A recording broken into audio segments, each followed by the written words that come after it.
महाराष्ट्राचा आवाज, आपल्या हक्काचा। एके दाऊद या व्हॉट्सअप ग्रुपवर असलेल्या 25 वर्षीय तरुणाने स्टेटस ठेवण्यास नकार दिला।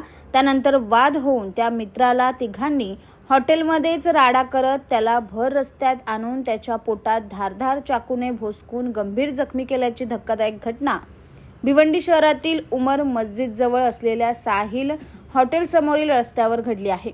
मोहम्मद नसीम कादिर शेख, मन्नू अन्सारी, नसीम शेख असे अटक आरोपींची नावे आहेत, तर अल्ताफ अन्सारी असे गंभीर जखमी मित्रांचं नाव आहे।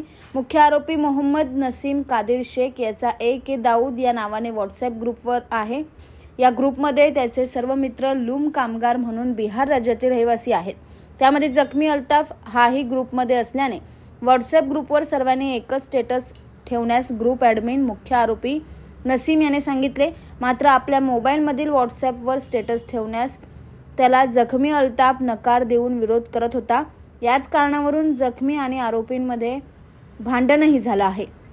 दरम्यान मुख्य आरोपी मोहम्मद नसीम कादिर यांच्यासह मन्नू अन्सारी, नसीम शेख या तिघांनी मिळून जखमी अल्ताफ याला साहिल हॉटेल समोरील रस्त्यावर गाठत त्याच्याशी वाद घातला।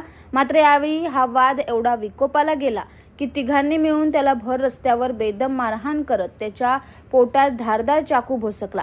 खळबळजनक बाब म्हणजे त्यांच्या पोटात चाकू भोसकल्यानंतरही हल्लेखोर मित्र त्याला उचलून उपचारासाठी घेऊन जात असतानाच त्या ठिकाणी क्राईम PI बळीराम सिंग परदेसी यांनी तत्काळ चाकू हातात असलेल्या मुख्य आरोपीला पकडले, तर दोघे हल्लेखोर फरार झाले होते।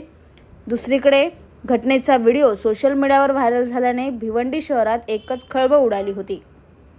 तुमच्या परिसरातील काही घडामोडी किंवा समस्या असतील तर आमच्या वृत्तवाहिनीला संपर्क करा आणि तसेच सतत अपडेट राहण्यासाठी आमच्या वृत्तवाहिनीला सबस्क्राईब करा आणि बेल आयकॉन दाबायला विसरू नका।